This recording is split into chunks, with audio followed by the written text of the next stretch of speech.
All right, Chris Pick Show this morning. Chris Packus getting ready for a college football Saturday, and we're going to make some predictions for y'all.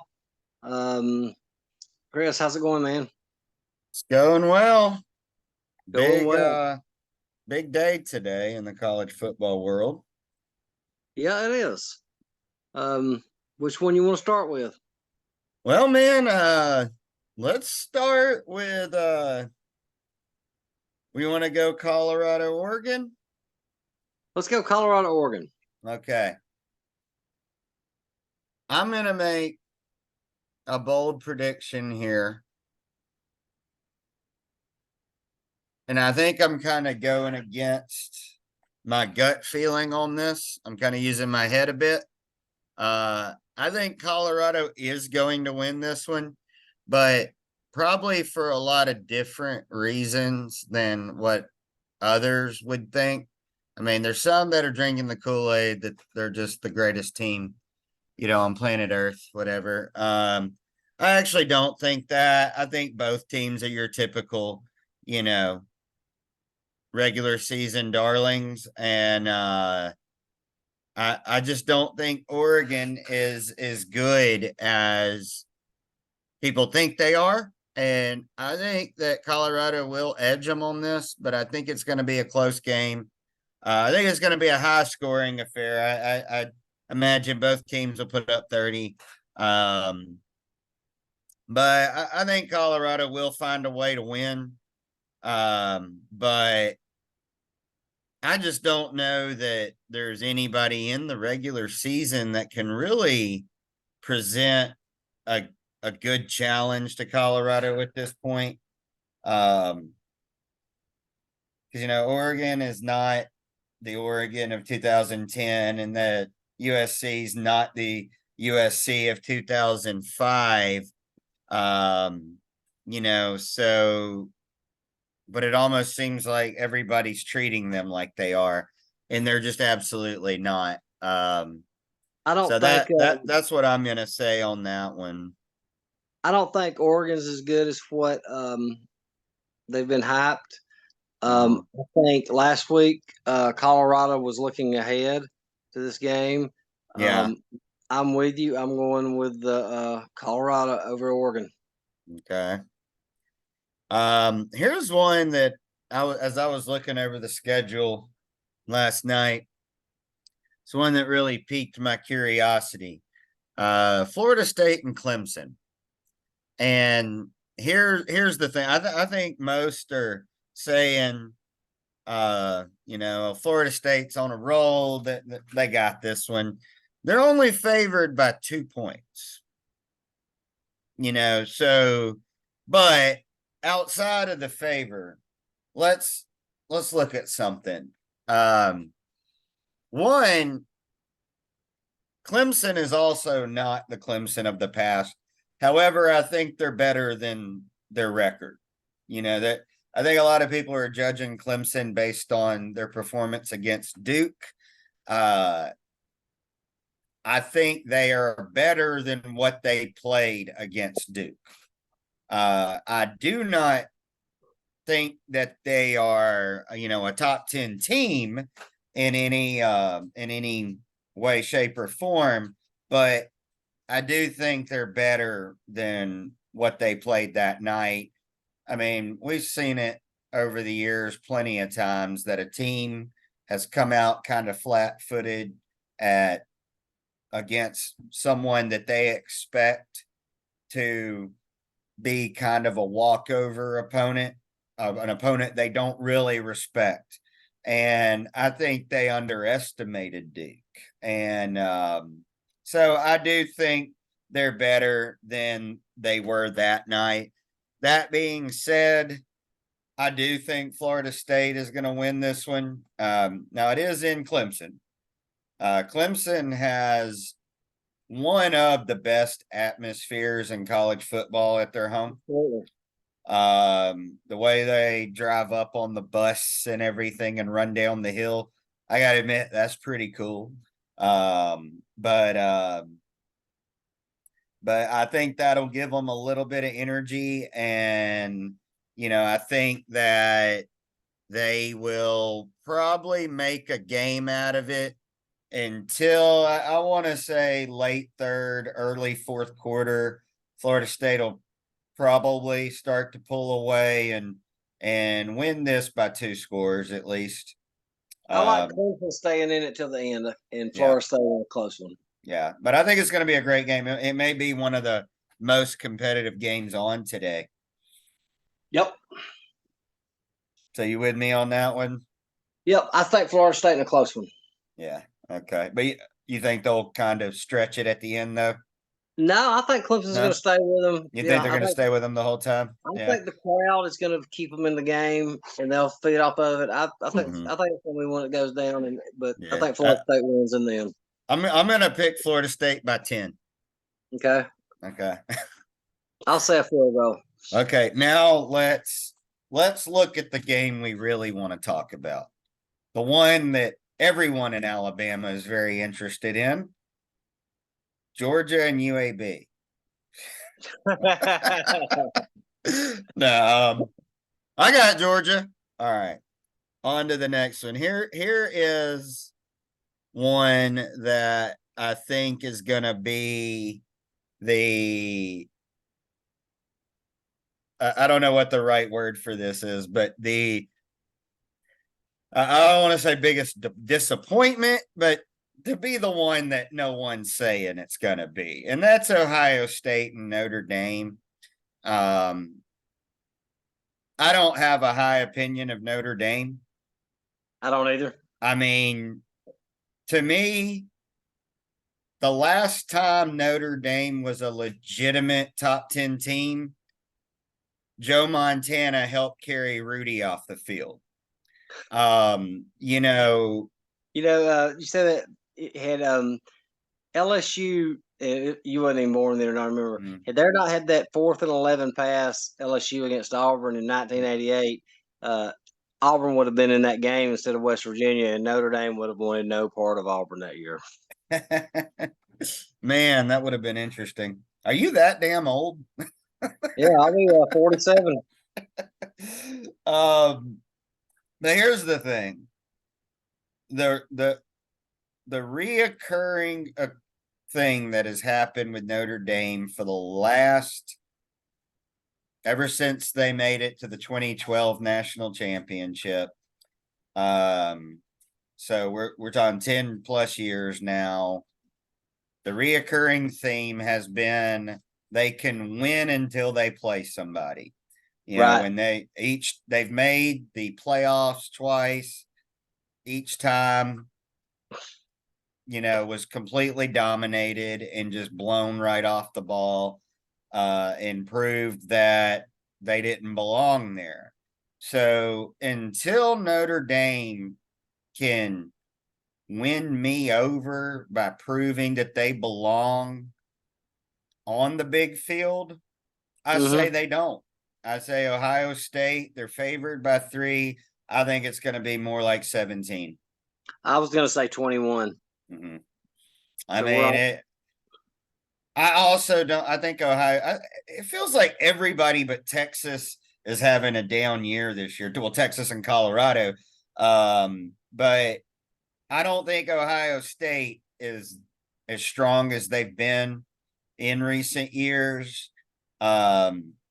But I think they got plenty to take out Notre Dame. Notre Dame's been spending their regular seasons picking on Navy and teams like that for the last 10, 15 years. I don't know if USC is still on their schedule, but that's been their wild card for so long. Well, we played USC and but USC has not been, which I don't think they are on their schedule this year.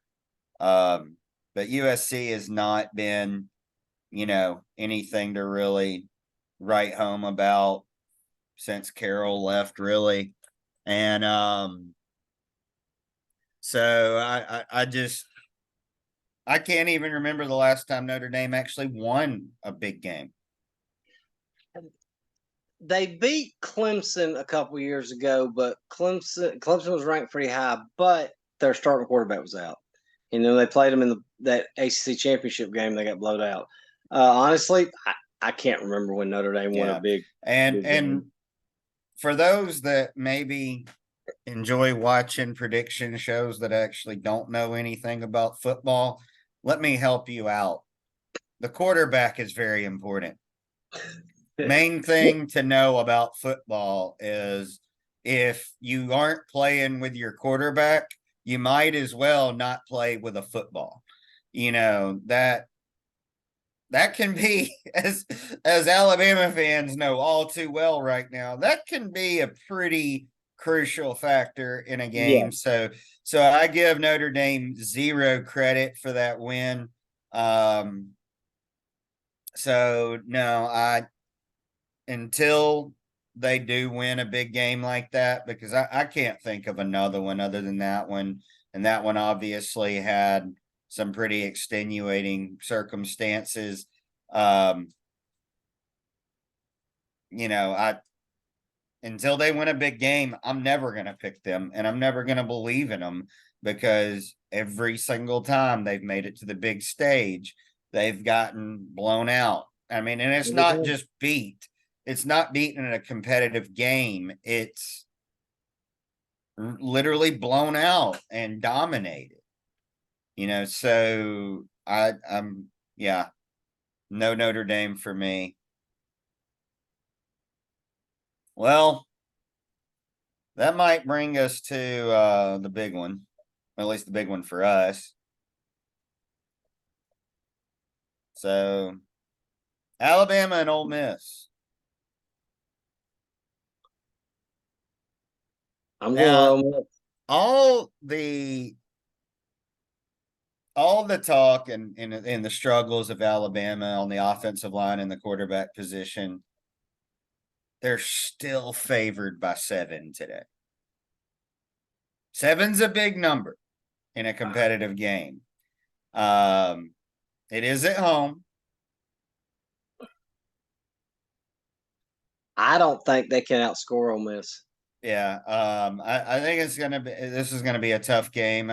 Ole Miss has put up some really incredible numbers. Now that being said, you know, they're playing teams. They're playing teams that, you know, that maybe I could put up a few points on, you know, but looking here,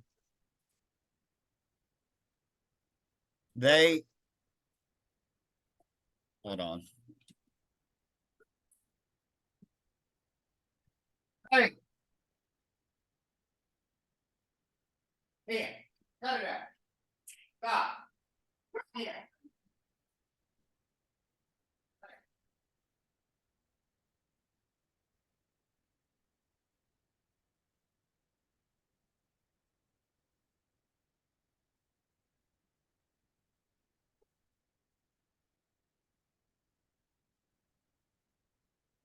All right, I'm back. Sorry about that. Oh, that's Someone okay. dared to walk their dog past our house. Okay, so Ole Miss has no running attack. You know, I think it's a red alert anytime the quarterback is also the lead rusher. So they have no running attack. And I just remember everybody talking about how amazing Jackson Dart was last year too. And he didn't really do much against Alabama's defense. So man, this is going to be a really tough one. I think here's the catch. All right. One thing that people don't talk about when they criticize the Alabama offensive line is that there were 2 starting linemen out during against USF. And I'll And say something else too. The first game, uh, uh, I can't remember who they played, but they played a different type of defense where they didn't meet the man, read and react. They was shooting a gap every play. Mm-hmm. And that makes it tough when you're shooting the gap, get a hold of a man and get a push on him. Mm-hmm. And let me tell you another factor. Like, I think the offensive line took a lot of criticism after the South Florida game. And because, after the Texas game, the criticism was on the quarterback position. And then after the South Florida game, it was on the offensive line. Now, as a lifetime Alabama fan, pre-Saban, all that, through the dark DeBosch years, always stayed strong as an Alabama fan. One thing I can tell you for ironclad truth that most Alabama fans, even the good ones, won't admit is, I'm sorry, I know we usually keep it clean on this show, but Alabama fans can be some of the whiniest little bitches that are out there. And, God. I mean, I have people and the way they pile on the players.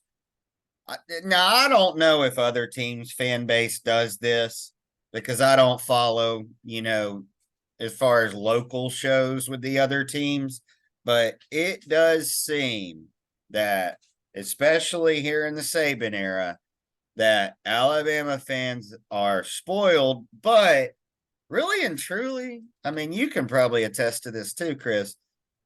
They were like this before. Oh, absolutely. Yeah, when they were 5 and 6, they were like this. I feel like I know that we live in the South, so this isn't as common here, but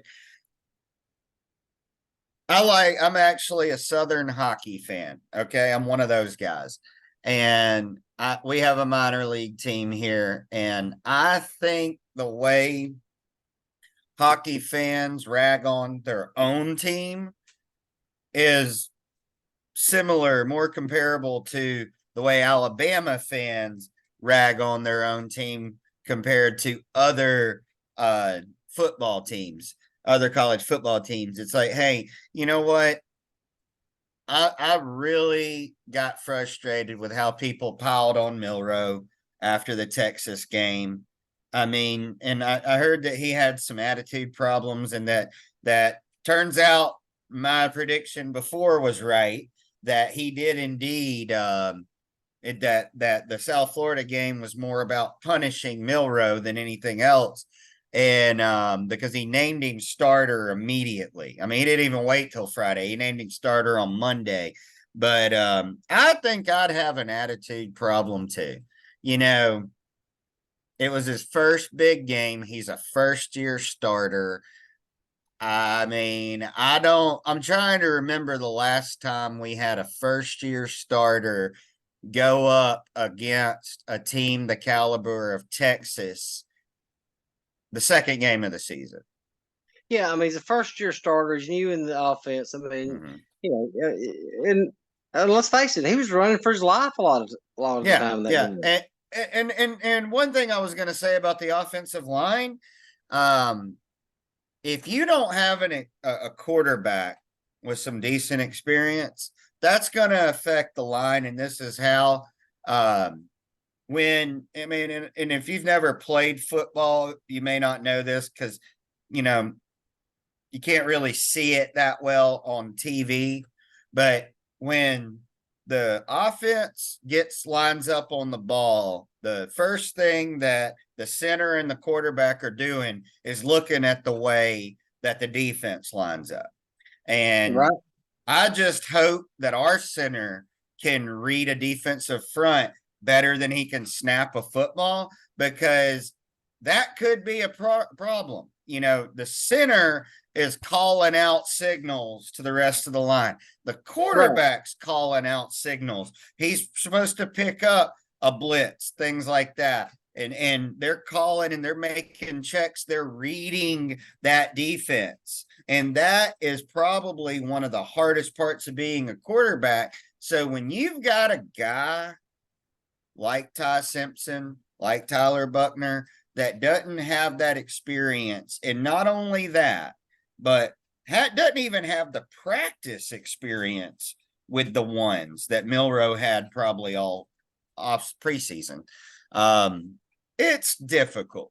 And it's hard for, I mean, there were several times that, you know, against South Florida, that guys were running through just completely unblocked on blitzes and stunts and things like that. Well, that's where having the 375-pound freshman on the line is a disadvantage, because it doesn't matter how big you are. If you don't get in front of the defender, you ain't going to block, nothing.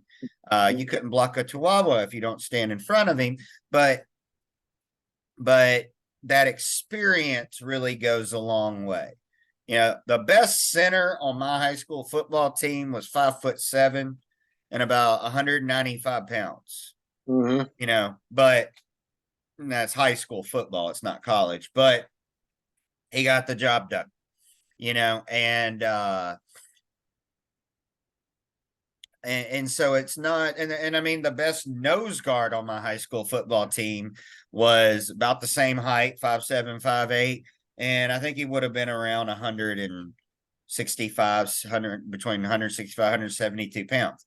Okay. Once again, high school football, but still, you got to admit that's undersized by about 50 pounds for a nose guard. But he was the best lineman on our team because he had a head for that position. He was quick and he got around blocks. So it's not always just put the meat on the line and, that's going to do the job. You've got to be in the right position. And the line is inexperienced as well. And, that's the way rebuilding after, several successful years goes. I mean, if you have a lot of people graduate, you got to rebuild. And I think we as a fan base need to be a little bit more tolerant of that and be supportive and encouraging. Now, when they do something stupid, yeah, call them out. I mean, Milroe's 2 interceptions against Texas were pretty bad. I mean, it's hard to see on TV sometimes because the camera zoomed in, but I didn't see any red jerseys around. No, he could have.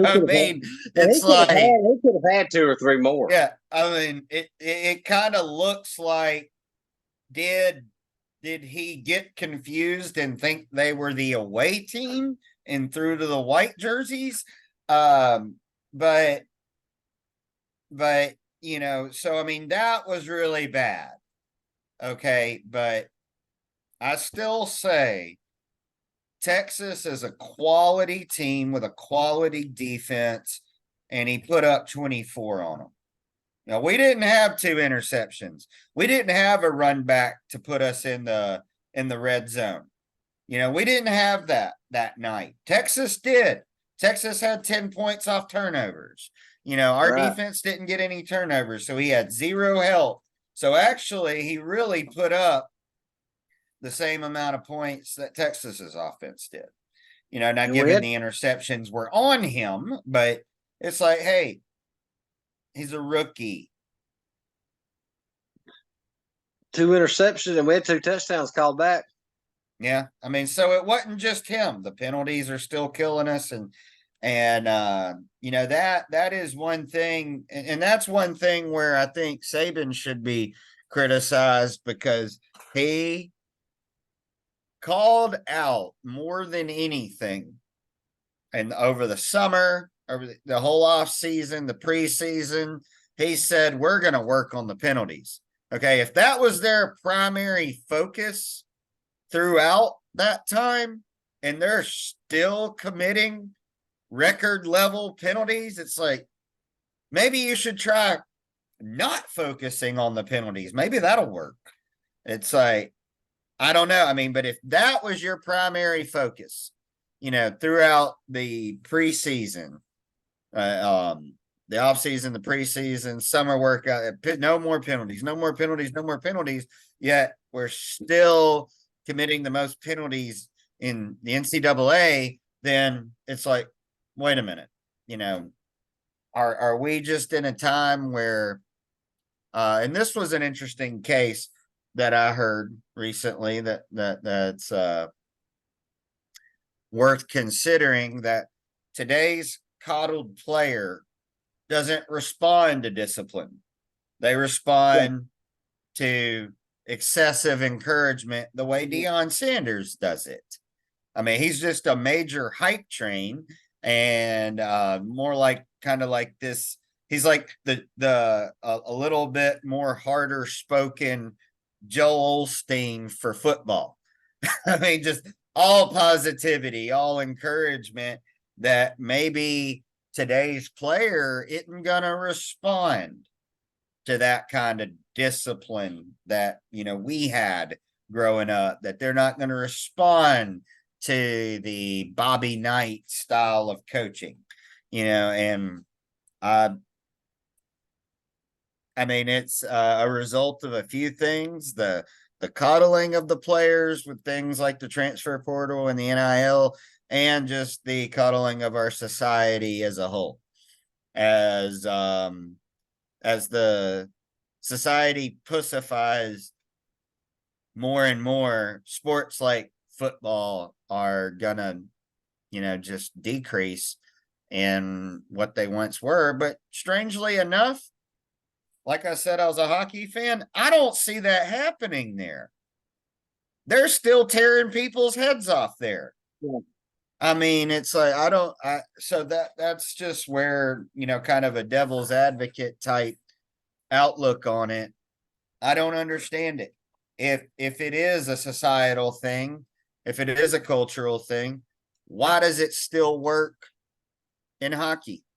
Because apparently, also, when you get a concussion in hockey, it's not as severe as when you get a concussion in football. I've also noticed that. So, I mean, that also tells you, in another subject entirely, that the doctors are going where the money is.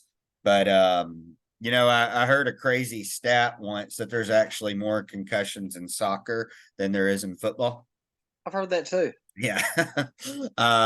They don't have the medical attention there either. So why would the doctors go there? They don't have the money. So it's just where the money's at the end of the day.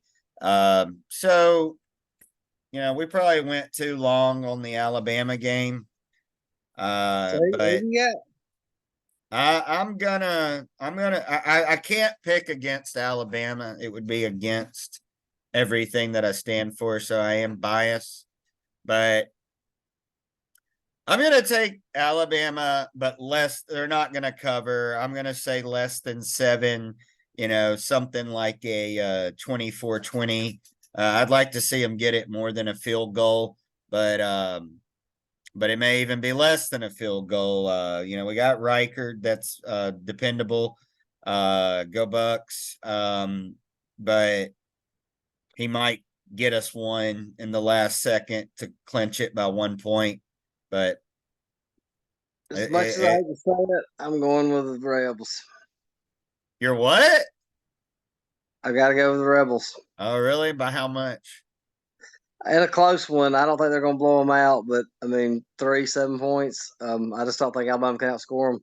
So, do you don't think that the stuff that they did? Because I think that the whole benching Milroe, the team kind of rebelled against Saban a little bit. It came out, I don't know if you saw this, but it came out that the team themselves were pretty upset about Milroe being benched. I thought it was a horrible mistake. And I think that Saban, this is where I think either Saban is a grouchy old man who doesn't give a shit and said, "No, he pissed me off, I'm benching him," or he's a coaching genius, because he could have made that team bind together even stronger than they already were.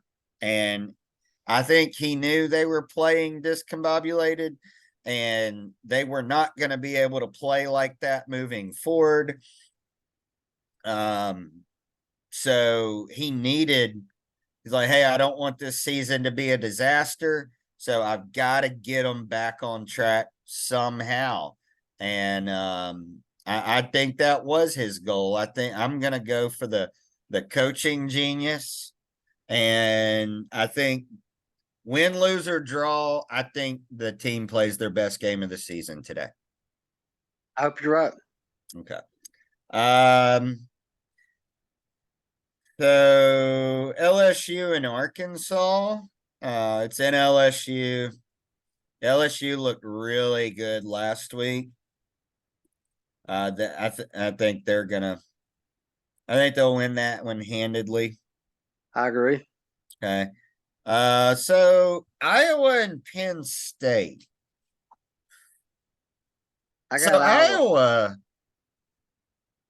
is a peculiar team. They every now and then they crank out a great team. I think Penn State's overrated at number 7, and I think Iowa is underrated at 24. So I think it's going to be more competitive than the spread makes it look. Penn State's favored by 14. They are at home. Um, I think I think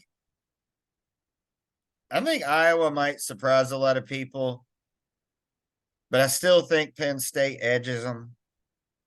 But I'm going to say it's by a field goal. All right, I'm going with Iowa. You're going with Iowa? Okay. Yep. Texas and Baylor. Baylor's having they're having a way off here. I think Texas didn't look great last week against Wyoming till the end. One thing Texas wants to be careful for, because they've been pulling away in the fourth quarter. You know, they pulled away in the fourth quarter against Alabama. They pulled away in the fourth quarter against Wyoming. But if they're not careful, pretty soon they're going to get a team that's not completely gassed in the fourth quarter, and it might cost them. But I don't think it's going to cost them today. I think spread 17. I think they cover plus. I'm going to say 28. I'm going to give them 28 over Baylor. Okay.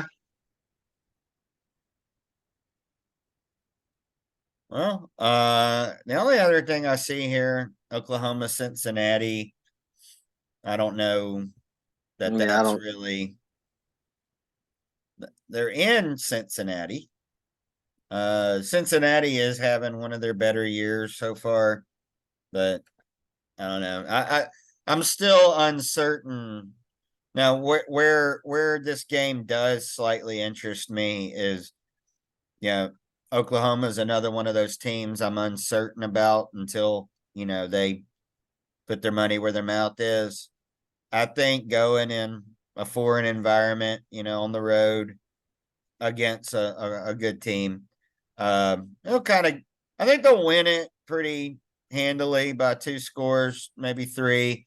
But I think it'll teach us a lot about their identity. I think if they kind of struggle with Cincinnati, then I don't have high hopes for them going toe-to-toe with Texas. But if they go in and just dominate them, then Oklahoma might be better than they're given credit for. Now, as far as the unranked teams, there is one that is one conference game that's kind of interesting here. We got Auburn and Texas A&M. That's bright and early. That's an 11 o'clock game. So, oh boy, and that's in College Station too, right? Yeah. I'm going with A&M. Think so? Yeah. Well, correct me if I'm wrong, but last year, when Cadillac was the interim coach, yeah, there was a heartbreaker game that Auburn lost. That was against Mississippi State, wasn't it? Where they blew the game there kind of at the very end. But they beat A&M, right? Mm-hmm. Okay.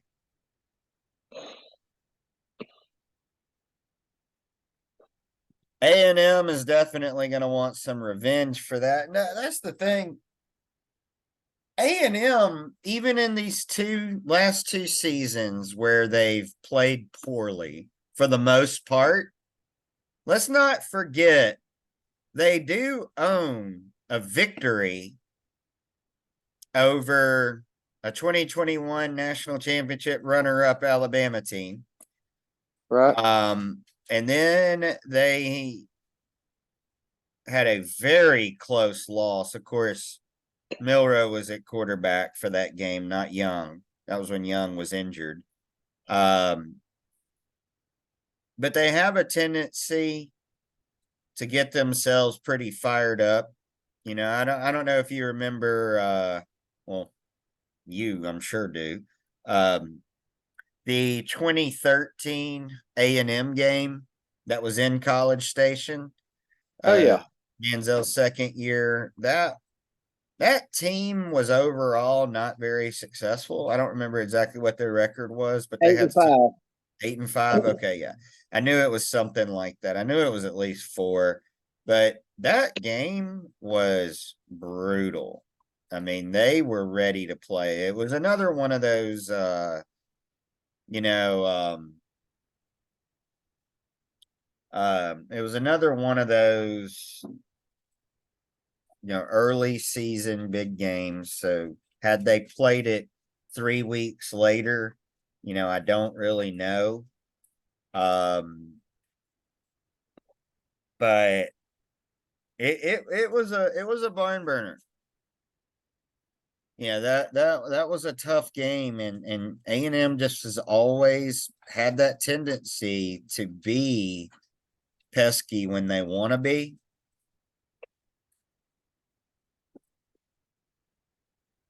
Man, Yeah. I think I'm gonna Auburn at 3-0. I think is not as good as their record. Honestly, think they should be 2-1. I think that we're probably looking at by the end of the season about a 4-loss team, and I think this is going to be one of them. I think A&M does pull this one out. The other thing too, and we've talked about this before, Jimbo Fisher. I don't think he's trying to win any championships at A&M. I honestly think he's coasting to a comfortable retirement. So I don't know, really, what if he's going to have his team ready to play or not. And I don't know if Auburn's going to be ready to play. College Station's a tough atmosphere. It's one of those. I would say that the 3 best college football atmospheres are Clemson, A&M, and LSU. I wouldn't disagree with that. Yeah, I mean, Alabama's up there. I do have hometown bias with it, but let's face it, it's not what those other places are. I think Auburn's got a better atmosphere or as far as an atmosphere that favors the home team. I think Auburn is better than Alabama in that. Oh, I do too. So, but A&M has just got one of those, and if you notice all these big games that Texas wins when they shouldn't, they're always at home. They don't ever go and win a quality road game. So I mean that says a lot for their atmosphere too. Except for the 2012, but let's not bring that up. So yeah. Anything to add? Huh? Anything anyone else to add? 'Cause I'm going to post this. I got to get some breakfast. All right. Sounds good. No, I can't think of any other games. Can you? No, that's the only thing I can think of. Okay. Well, Well, no, I don't see anything else. all I think we're all right, man. Well, let's see how we did after today. See how good of predictors we are. All right, talk soon. All right, man.